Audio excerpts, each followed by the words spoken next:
On a tous une boîte noire au fond du ventre, une part d'entre nous que l'on n'aime pas voir, qui nous dépasse, qui demande à rejaillir parfois, que l'on arrive à canaliser la plupart du temps. Cette boîte noire, c'est le fruit de notre expérience, de nos fragilités, de ces émotions que l'on n'assume pas parce qu'elles ont été refoulées, de ces comportements qui nous obligent et contre lesquels on résiste. Seulement voilà, cette boîte noire-là, si on l'ouvre un tantinet, finit par se remplir, par grossir. Elle nous invite à toujours plus, elle veut prendre la place. Toujours plus de dépendance vis-à-vis de la nourriture, de la boisson, de l'argent, du sexe, du pouvoir, de l'emprise, de l'autosatisfaction. J'en passe évidemment, à chacun de faire sa propre liste. Beaucoup proposent de travailler cette boîte noire, des cercles philosophiques qui nous font grandir en humanité à force de réunions discrètes, si vous voyez ce que je veux dire. Des gourous de toutes sortes, tenant des pratiques ancestrales, paganisme, chamanisme, des voyants, des guérisseurs, des énergéticiens, des soigneurs, très souvent autoproclamés. Et l'on se sent mieux, parfois, à force de retourner dans tous les sens notre précieux, de le contempler, de l'admirer. Sauf que l'objet finit par nous dépasser, par nous posséder.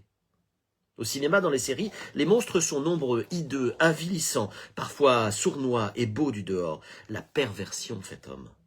Mais je vais vous le dire, les monstres les plus hideux sont au-dedans de nous. Et cela, le cinéma ne nous le montre pas.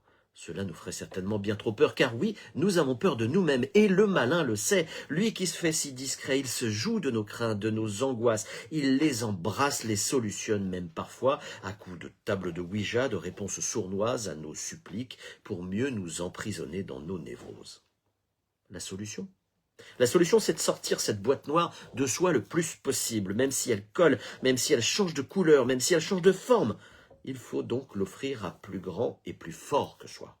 À son couple, lorsque c'est possible, à un curé, lorsque l'on est croyant, grâce au sacrement de réconciliation, à un ami qui ne nous jugera pas et nous donnera les bons ressorts pour changer le cadenas. Bref, la mettre en distance. Et il est possible de lui faire perdre en volume. Regardez les figures de héros qui ont jalonné notre histoire et qui ont façonné notre quotidien. Elles sont innombrables. Des saints aux guerriers, des philosophes aux artistes. Moi, de mon côté, j'ai mon grand Charles de Foucault comme exemple. À 17 ans, j'étais tout égoïsme, dit-il, toute vanité, toute impiété, tout désir du mal, j'étais comme affolé.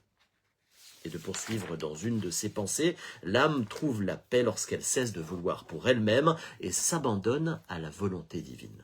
Lui est saint, il en a de la chance.